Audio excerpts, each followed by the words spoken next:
Bonsoir Adolphis, comment allez-vous? Bonsoir, grand maître, je vais bien et vous-même. Dieu merci, tout va très bien. Rendons grâce au maître du ciel et de la terre. Et effectivement, qu'il nous accorde toutes ces grâces.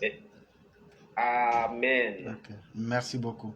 Et je voulais vous dire merci pour tout Invi- le beau travail que vous faites pour conscientiser les masses. Merci infiniment. C'est à vous, c'est à vous. Ok, donc je vous laisse la parole. Merci, grand maître, merci. Chers followers, épris de justice et de paix dans une harmonie des cœurs et des esprits, soyez les bienvenus sur cette prestigieuse plateforme du festin intellectuel des IPV sous la clairvoyance de l'inflexible, l'inébranlable, le très respecté grand maître éclaireur pro-vérité. Extrêmement pointu, perspicace dans ses analyses, réflexions, commentaires, impartial et lucide dans la conduite des débats, il aime avec modestie et humilité à le dire, et je cite, nous ne cherchons pas ici à vaincre qui que ce soit, mais plutôt à convaincre à travers des idées, réflexions, analyses et surtout des propositions constructives sous le leadership éclairé, la vision et la démarche de notre très cher, bien-aimé, respecté, respectable, autorité morale suprême, guide, bâtisseur inégalable et incomparable, le Dieu de l'Afrique, l'espoir de tout un continent, son Excellence le docteur Alassane Dramane Ouattara, président de la République de Côte d'Ivoire, chef d'État. Chers aimables followers, cette chronique du regard d'un office du jour est intitulée L'hôpital se fout de la charité. Allons tout droit à l'école des nouveaux diplomates ivoiriens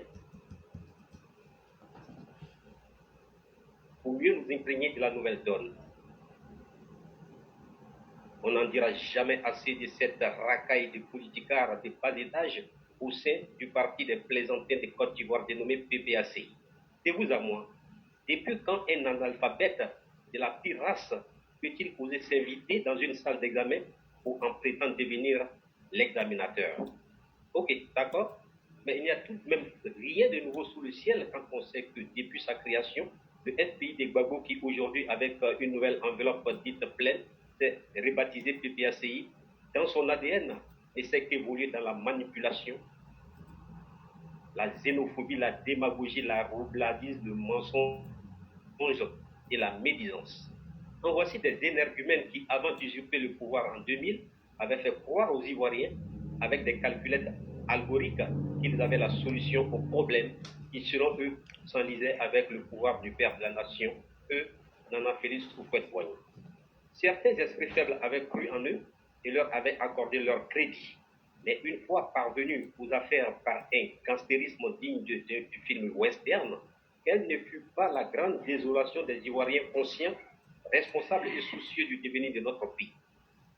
Après 10 années de notre vie gâchée dans la débauche au sommet de l'État, redevenus des opposants, ils reprennent leur comportement habituel pour se faire passer pour des hommes nouveaux qui descendent tout fraîchement avec un paquet de solutions et de remèdes comme une potion magique de la planète Mars pour sortir la Côte d'Ivoire de l'ornière d'après leur imagination.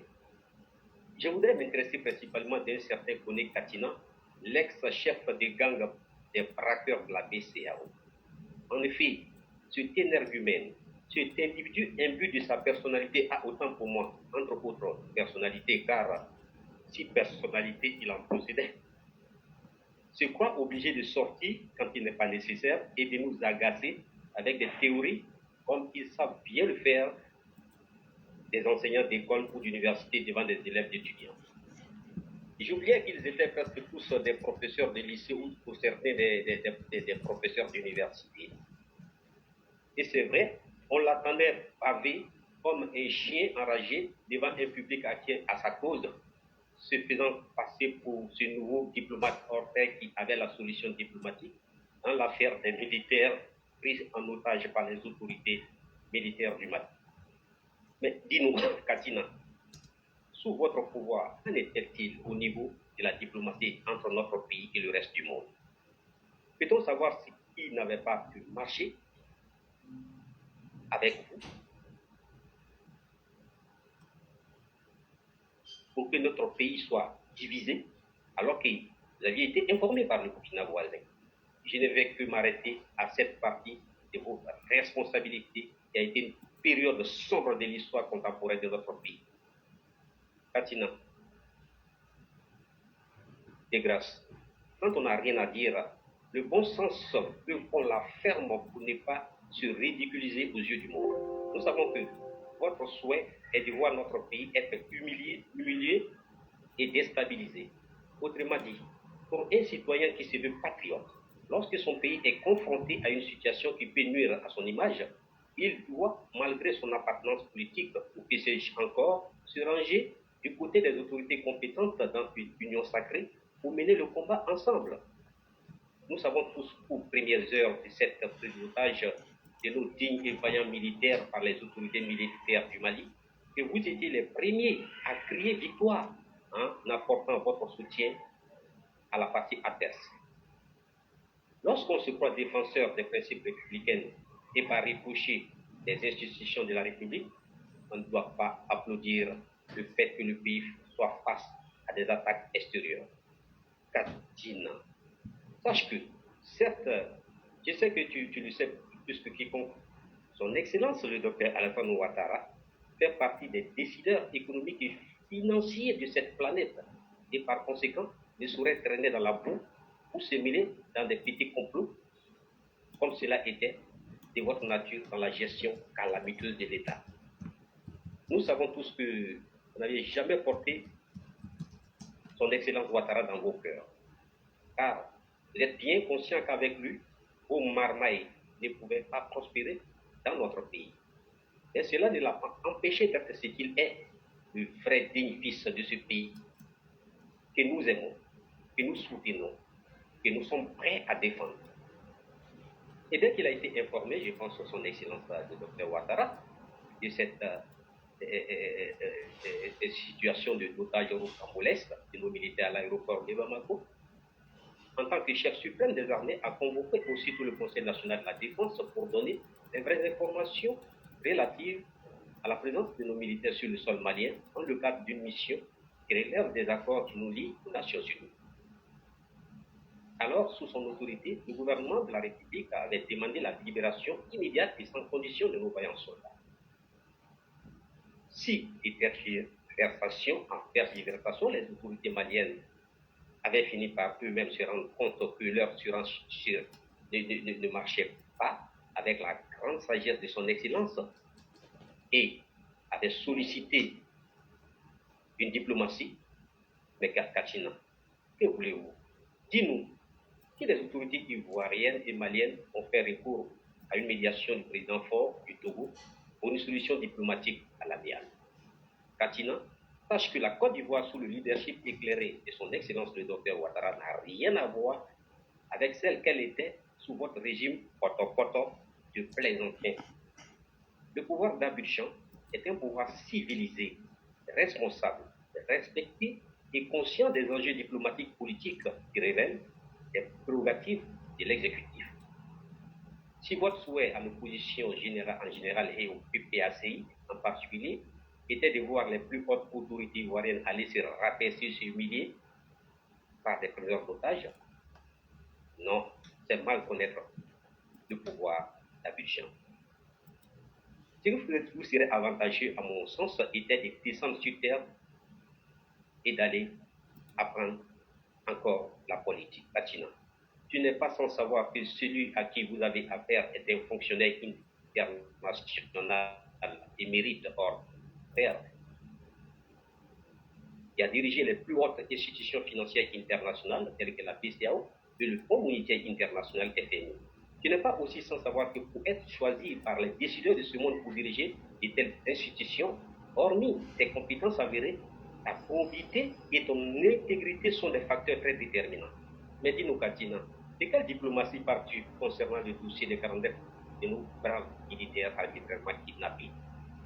Si dans vos calculs, le Mali était devenu le terrain où vous deviez désormais passer pour faire tomber le pouvoir d'Abidjan, alors, une fois de plus, nous vous prions de redevenir des humains consciencieux, car la Côte d'Ivoire d'Alassane Ouattara est semblable à celui de son père spirituel, de Félix Houphouët-Boigny. Rien ne nous étonne de vos agissements irresponsables et vos propos ambigus pleins d'incohérences et de non-dits. Si votre plan machiavélique consiste à pactiser avec les ennemis de notre pays pour assouvir à vos desseins inavoués, sachez qu'en face de vous se trouvent des millions d'hommes et de femmes qui sont debout comme des sentinelles formant des boucliers. Déjà notre très cher papa adoré, son Excellence Alassane Dramane Ouattara, président de la République, qui, à nos yeux, incarne l'aspiration des Ivoiriens dans leur ensemble. Vous pouvez continuer vos sales jeux en complicité avec vos nouveaux alliés, qui sont les soi-disant panafricains et que sais-je encore. Mais sachez une bonne fois pour toutes que cela ne passera plus jamais sur notre sol ivoirien. Notre silence n'est pas synonyme de peur ni de faiblesse, mais plutôt un message fort à l'endroit des petits hommes de ton acabit qui n'avaient rien à proposer aux Ivoiriens si ce n'est que le désordre avec son corollaire de désolation et le chaos. Si les 10 années de nos vies que vous aviez sacrifiées pendant que vous étiez au pouvoir par la force des armes, ne croyez plus que nous sommes prêts à vous regarder faire ce que vous avez fait auparavant, dans l'anarchie. Et pour ta gouvernance, si tu ne le savais pas encore, notre guide moral suprême, le bâtisseur hors terre, homme de paix et de pardon, le président de la République, son Excellence Alassane Ouattara, vient de vous répondre en répondant aux journalistes en Afrique du Sud, où il séjourne actuellement en visite officielle de travail avec le président sud-africain Cyril Ramaphosa. En effet, répondant à la question des journalistes sur cette histoire de nos militaires kidnappés au Mali, le chef d'État, en tant que diplomate, a dit que la Côte d'Ivoire qu'il dirige et gouverne n'a pas vocation de chercher à déstabiliser quelques pays que ce soit, encore moins le Mali, qu'il qualifie de pays frères. Et de continuer pour saluer le président togolais pour son engagement pour une solution diplomatique. Aussi avait-il informé l'opinion de ce qu'il n'était des ressorts de la Côte d'Ivoire de chercher à clarifier quoi que ce soit, sinon aux Nations Unies, avec qui il avait pris langue à travers sa secrétaire générale adjointe, qui se disait regretter de cette situation. Par ailleurs, le chef d'État avait fait savoir qu'il était en contact avec le président de l'Union africaine, Macky Sall, du Sénégal, et que tout était mis sur table pour que nos braves et dignes vaillants soldats puissent recouvrer la liberté et rentrer au pays dans les meilleurs délais. Alors, monsieur le nouveau diplomate Katina, de quoi parles-tu au juste? Croyez-vous que notre cher père serait comme vous l'aviez été et qu'en telle pareille situation, commencer à dégainer ou tirer sur tout ce qui bouge, crier sur tous les toits, expulser l'ambassadeur du Mali ou encore appeler les Ivoiriens à s'attaquer aux pauvres innocents maliens vivant sur notre sol? Non, monsieur le diplomate chevronné Katina, sortez de vos rires et redescendez sur terre, car la Côte d'Ivoire d'aujourd'hui, sous le leadership éclairé de son Excellence le docteur Alassane, est un grand pays respecté, civilisé, admiré, envié, qui sait se faire respecter et considérer. Katina, au regard de ce que vous aviez laissé comme héritage chaotique sous votre régime, despotique, anarchique, médiocre, sanguinaire, fait des manipulations d'une partie de la jeunesse péchiste que vous aviez formaté, instrumentalisé à souhait, n'est plus cette Côte d'Ivoire. Il suffit de voir les propos de vos supporters vidéomans qui, dès l'annonce de l'arrestation arbitraire de nos militaires, et se sont mis sur tous les toits en train d'encourager les putschistes maliens et à leur demander de ne pas lâcher et laisser ce morceau qui, selon vous, serait le déclic qui allait faire tomber le pouvoir d'Abidjan. Franklin Yamsi, sous les débarrés par là, la guerre de son côté, Chris Yapi dans son aventure sans issue, et certains Keïta sur ses grands chevaux, Hervé Soadjedje, l'un de vos porte-paroles qui se dit je ne sais quoi, qui subitement sont devenus des très amoureux de leurs victimes d'hier.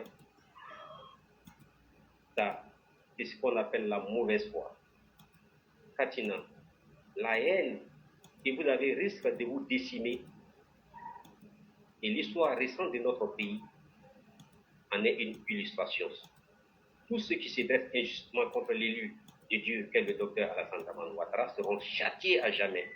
Vive son excellence, le guide moral suprême de cette fois éclairé, le bâtisseur émérite, le salut de l'Afrique, le chef de l'État, son excellence Alassane Ouattara, le Nangama, le Barakadin, le Douaoudin, le brave Tché, le digne héritier de Félix Houphouët-Boigny, et abat les jaloux, haineux, hypocrites, sataniques, lugubres, incompétents, improductifs, sociable et inhumain.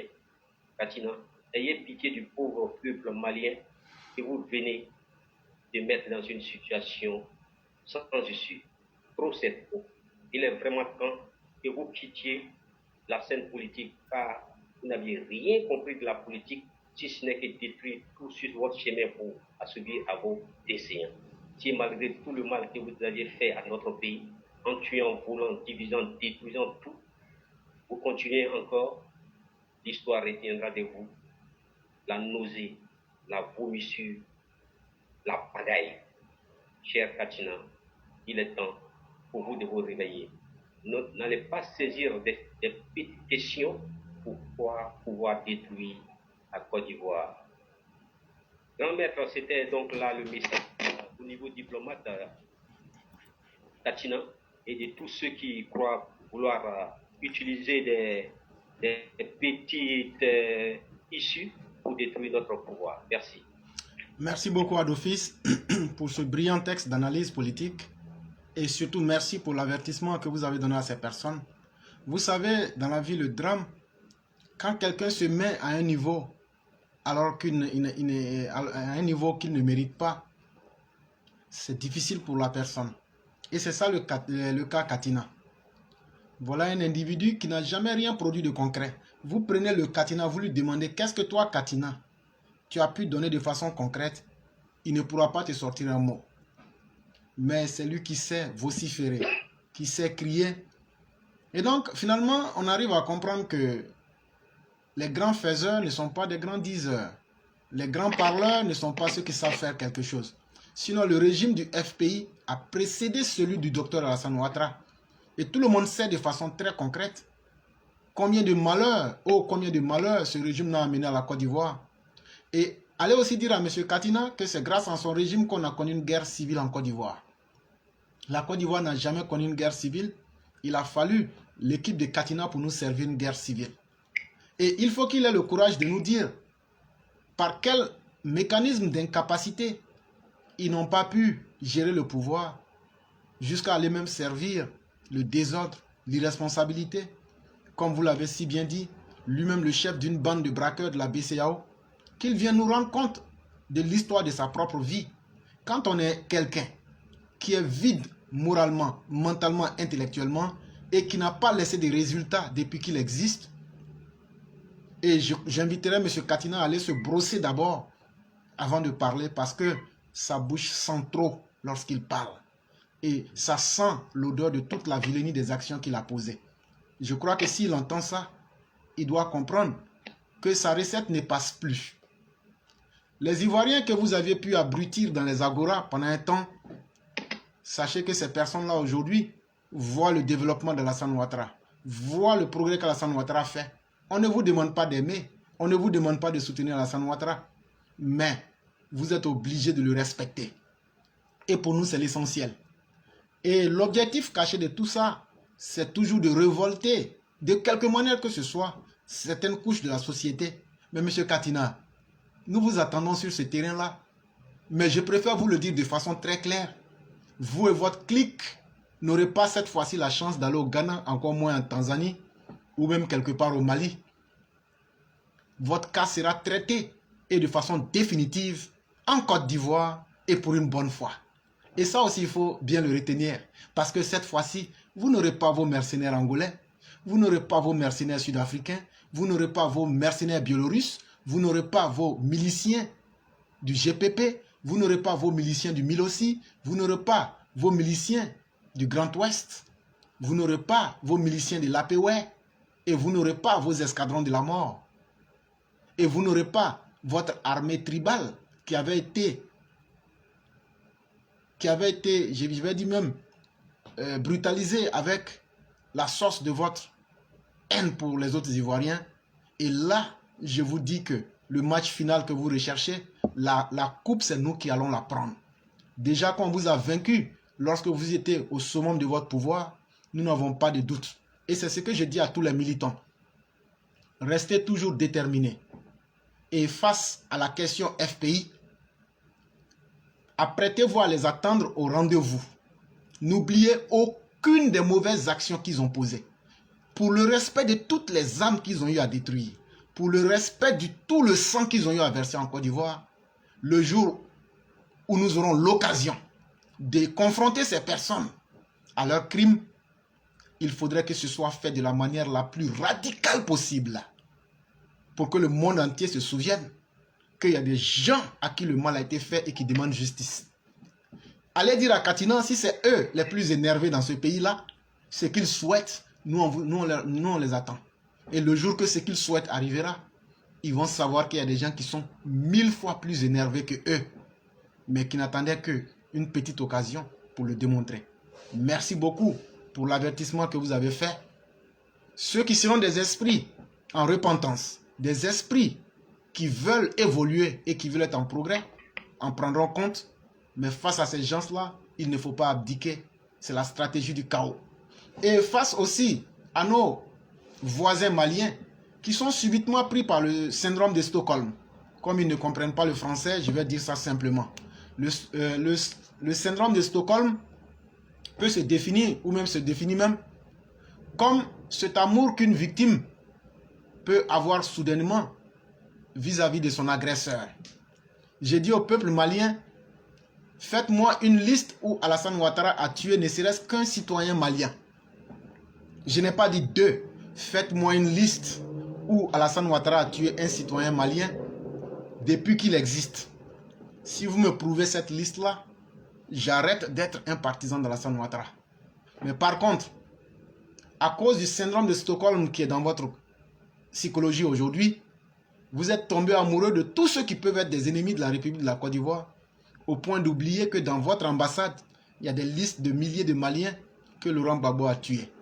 Et quand on dit qu'un peuple est analphabète, l'analphabétisme peut conduire au syndrome de Stockholm, au point même que vous ne sachiez pas que dans la vie, il y a ce qui s'appelle l'histoire.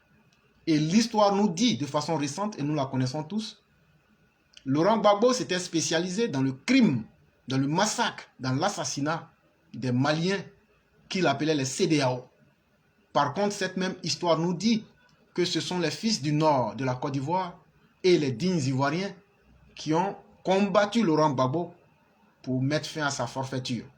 J'aimerais qu'on me prouve que ce que je dis est faux. Si vous arrivez à le prouver, j'arrête de communiquer sur les réseaux sociaux.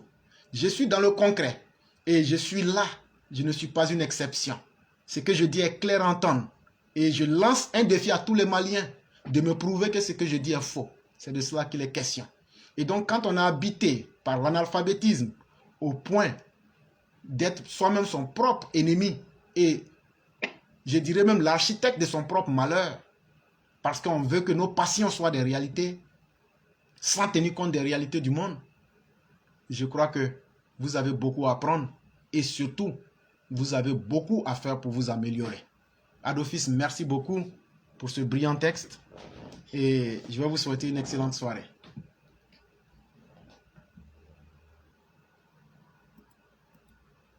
Allô, Adolphus? Ok. Allô? Voilà, je vous disais donc, je vous souhaite une excellente soirée.